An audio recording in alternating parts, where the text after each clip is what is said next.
Hi hello అందరికీ అందరూ ఎలా ఉన్నారు? నేనైతే సూపర్గా ఉన్నాను. మీరు కూడా సూపర్గా ఉండాలని కోరుకుంటున్నాను. అలాగే ఈరోజు నేనైతే కాకరకాయల కారం చేశాను ఇంట్లో. చాలా టేస్టీగా ఉంది. అస్సలు చేదనేదే లేదు. మా ఇంట్లో వాళ్ళందరికీ కూడా బాగా నచ్చింది. నేను ఎప్పుడూ రెగ్యులర్గా చేస్తూనే ఉంటాను. ఇది మనం స్టోర్ చేసుకుంటే 1 మంత్ వరకు కూడా ఉంటుంది. అదే ఫ్రిడ్జ్లో పెట్టుకుంటే కనుక 4 మంత్స్ వరకు కూడా బాగుంటుంది. కాకపోతే గ్లాస్ జార్లో స్టోర్ చేసుకోవాలి. దానికోసం ఇలా పొట్టి కాకరకాయలను తీసుకోండి. పొడుగు కాకరకాయలు అయితే అంత టేస్ట్ ఉండవు. దాని మీద గరుకంతా కూడా ఇలా తీసేయాలి. మీకు ఇష్టమైతే కనుక డైరెక్ట్గా కూడా వేసుకోవచ్చు. చక్కగా ఇవన్నీ చిన్న ముక్కలుగా కట్ చేసుకుని ఉప్పు వేసుకుని ఒక 2-3 గంటలు పక్కన పెట్టుకోవాలి. 2-3 గంటల తర్వాత దానిలో నీరంతా పిండేసి ముక్కలను సపరేట్గా పెట్టుకోండి. తర్వాత బాండీ పెట్టుకుని దానిలోకి ఆయిల్ వేడెక్కిన తర్వాత ఎండుమిర్చి, పచ్చిశనగపప్పు, మినపప్పు, ఆవాలు, జీలకర్ర వేసుకుని చక్కగా దోరగా వేయించుకోవాలి. తర్వాత ఒక 7-8 వెల్లుల్లి రెబ్బలను దంచుకుని వేసుకోండి. నేనైతే అరకిలో కాకరకాయలు తీసుకున్నాను. దానికి సరిపడా క్వాంటిటీ చెప్తున్నాను. వెల్లుల్లి రెబ్బలు వేగిన తర్వాత కరివేపాకు వేసుకుని వేయించుకోవాలి. తర్వాత ఇలా కట్ చేసుకుని మనం పిండి వేసాం కదండి, ఉప్పు వేసి ఆ ముక్కల్ని దీనిలో వేసుకోండి. మీడియం ఫ్లేమ్లో పెట్టుకుని చక్కగా వేయించుకోవాలి. హై ఫ్లేమ్లో పెట్టుకుంటే మాడిపోయిందంటే టేస్ట్ అంతా పాడైపోతుంది. చక్కగా వేయించుకోండి. పసుపు కూడా వేసుకుని వేయించుకోవాలి. మనం ఆల్రెడీ ఉప్పు వేసి పిండాం కాబట్టి కొంచెం ముక్కలకు పడుతుంది.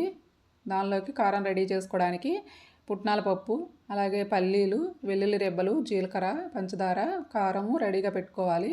వెల్లుల్లి రెబ్బలు తప్ప మిగతా అవన్నీ జార్లోకి వేసుకొని మిక్సీలో గ్రైండ్ చేసుకోండి. తర్వాత వెల్లుల్లి రెబ్బలు వేసుకుని ఒకసారి ఇలా ఆన్ అండ్ ఆఫ్ చేసుకోవాలి. మెత్తగా శుద్ధలాగా అవ్వకుండా పౌడర్లాగా ఉండాలి. కాకరకాయలు ఈ విధంగా వేగిన తర్వాత ముక్కలన్నీ నీరు లేకుండా పూర్తిగా వేగి ఆయిల్ వచ్చిన తర్వాత పైకి పౌడర్ని దానిలో వేసుకుని 2 స్పూన్లు వెండి కొబ్బరి వేసుకోండి. వేసుకుని ఇదంతా కూడా కలుపుకొని స్టవ్ ఆఫ్ చేసేయండి. ఈ పౌడర్ వేసినాక ఇంకా స్టవ్ ఆన్లో ఉండకూడదు. అలా ఉంటే ఇట్లా గట్టిగా క్రిస్పీగా అయిపోతుంది పంచదార వేయడం వల్ల. ఒకసారి అలా కలిపేసుకుని ఇలా చేసేసుకోండి. వేడి ఆరకముందే దీన్ని ఒక బౌల్లోకి తీసేసుకోండి. ఎందుకంటే ఆ వేడికి పంచదార అంతా కూడా జిగురుగా తయారవుతుంది. అందుకని వెంటనే ఇలా బౌల్లోకి తీసేసుకోవాలి.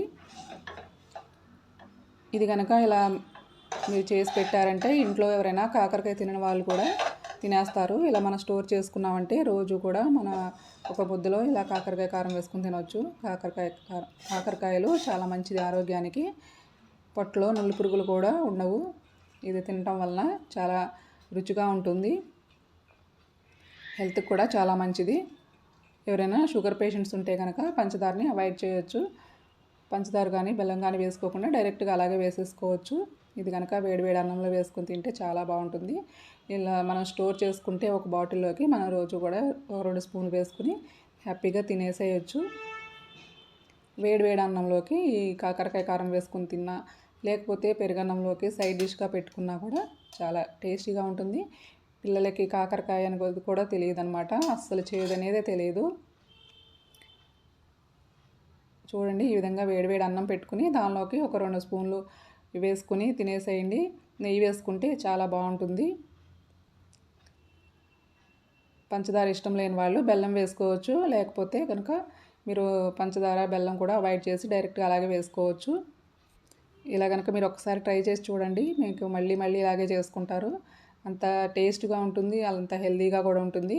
తినని వాళ్ళు కూడా ఇష్టంగా తింటారు. మీరు ట్రై చేసి ఎలా వచ్చిందో కామెంట్ సెక్షన్లో కామెంట్ చేయండి. అలాగే నా ఛానల్ని సబ్స్క్రైబ్ చేసుకోండి.